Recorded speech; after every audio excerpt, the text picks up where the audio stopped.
Sacramento as we come up to the men's 1,500-meter final. This race features a young man from Stanford that is a throwback. He should have been born in the 60s. My friend Bill Walton would enjoy this guy, Gabe Jennings. He's quite a character. He's got it all right now. Recent victories, strength, speed, and explosiveness. He's the man to beat. David Krummenacker. Krummenacker is the fastest American at this distance this year. And a familiar face, Steve Holman, who has been burdened by expectations his entire career. What does it mean to not make the Olympic team? Well, he finished 13th as the favorite in 1996. It hurt him so much that he decided to walk home from the stadium to his hotel. He was so distraught, he stopped, he sat on the curb and he cried. When he got back to the hotel, he was reluctant to leave. He became a recluse for a couple of days. When he did leave the hotel, he went by the back door. He was so embarrassed, he didn't want to see anyone. He has since seen a sports psychologist. His training has been interrupted by injury throughout his career, but at least his confidence is intact. I talked to him on the phone this morning. He says he feels good and he's going to be aggressive today. And right now, he's already at the front of the field. You see the two Stanford runners, though, also going with him. So it is Gabe Jennings and Mike Stember, the two Stanford athletes that are showing the way. Stember is a local guy. He has a great last 100 meters. But Jason Pyrah on the outside now in the sunglasses and Steve Holman sort of have a reason to go out and set a fast pace. We'll see if they start working together or if the Stanford guys can control it. They want it to be slow and come down to a kick. Pyrah wants it to be fast. He's a front runner. David Krummenacker takes over the lead, and Gabe Jennings is right on his heels. Right now, it's about 4-minute mile pace.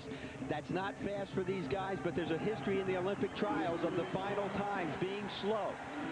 Now, there is another factor here. Only 3 runners, Krummenacker, Holman, and Lassiter, had made the Olympic A standard, 3:36.8. So if no one else in the field meets the standard today or before the deadline of September 11th, those 3 runners will go to Sydney regardless of where they finish today. I'm real surprised to see Krummenacker leading because he's got the fast 800-meter speed, and he's been training at altitude in his native New Mexico. He feels real strong. I'm not certain whether he's out there pushing the pace or slowing it up, but one thing's for certain, Gabe Jennings is right where he wants to be. This is Richie Boulet, a Berkeley grad, another sort of local guy who didn't figure to be a big factor. He's going to try and steal it here with 2 laps to go. Richie Boulet to the front. Gabe Jennings goes right with him. Krummenacker now back into 3rd. Seneca Lassiter in 4th place in good position. That's what he needs to do. He's got to watch he doesn't get boxed in here. If he gets a clear run at it over the last 400, he's dangerous. Richie Boulet continues to read Gabe Jennings. Krummenacker 3rd. Lassiter is 4th. Steve Holman still trying to pick it up. Moment of truth for Steve Holman. He told me he's worried because 2 days ago it was his first race in over a year. He doesn't want to come down to a kick. He needs to be out there on the last lap, and he's going to have a problem doing that now. This is a huge surprise with Boulet in 2nd place. Gabe Jennings leads the race. Boulet 2nd, Krummenacker 3rd, Lassiter's 4th, Pyrah's 5th, and Holman is 6th. They have a lap to go. Gabe Jennings now begins to pull away.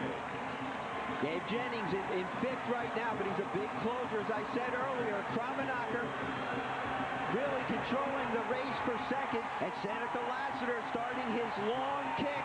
He's going to be the guy they're chasing. Gabe Jennings going right with him. Holman's trying to move, too. Gabe Jennings has a huge lead. Lassiter is 2nd. And the battle is for that final spot with Jason Pyrah coming up now to challenge. And Pyrah takes over 2nd. Coming to the home straightaway, Jennings still has the big lead. Pyrah is 2nd. Lassiter is 3rd. Here they are, the home straightaway, and Gabe Jennings continues to air it out. Pyrah digging deep. Stember now charges into 3rd for that final spot. Stanford's going to run 1-3, it appears. Jennings, Pyrah, Stember. Oh, my goodness. Jason Pyrah, known as the front runner, hid in the back and ran a kicker's race and made the team in 2nd. Jennings did what everyone expected him to do. He had no problem. Holman, I believe, was 5th.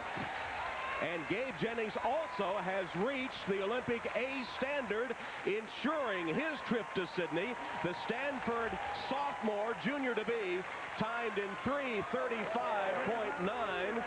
Stember, however, in 3rd place, just missed the Olympic A standard and will have till September 11th. And Vin Lenato, their coach at Stanford, has already set up 2 meets for them to go after that qualifying standard. So they were thinking that this might be a slow tactical race and they'd need the standard. They'll go after it. If Stember is unable to meet that Olympic A standard by September 11th, Steve Holman, remember, in 5th place, has reached the A standard and still might be able to go to the Olympics. You know, in 4th place was another Stanford guy, although a graduate. Look at him closing on the far left. That's Jason Lunn, who will get 4th. So it's kind of a Stanford thing to see what happens in the next couple of weeks. Got to say that Holman ran a great race. He was injured for 5 weeks, couldn't run a step. He should be proud of that. So Jennings reaches the A standard with an impressive win at 1,500 meters. Meanwhile, Jason Pyrah in 2nd place.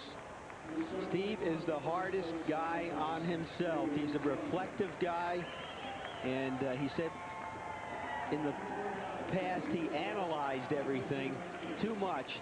I don't think he analyzed today. He ran as well as he could. He wasn't race sharp. He couldn't react to all the moves in that race over the last 600 meters. All right, Gabe Jennings and Jason Pyrah reaching the Olympic A standard on the way to Sydney. Stember has not quite made it, has until September 11th.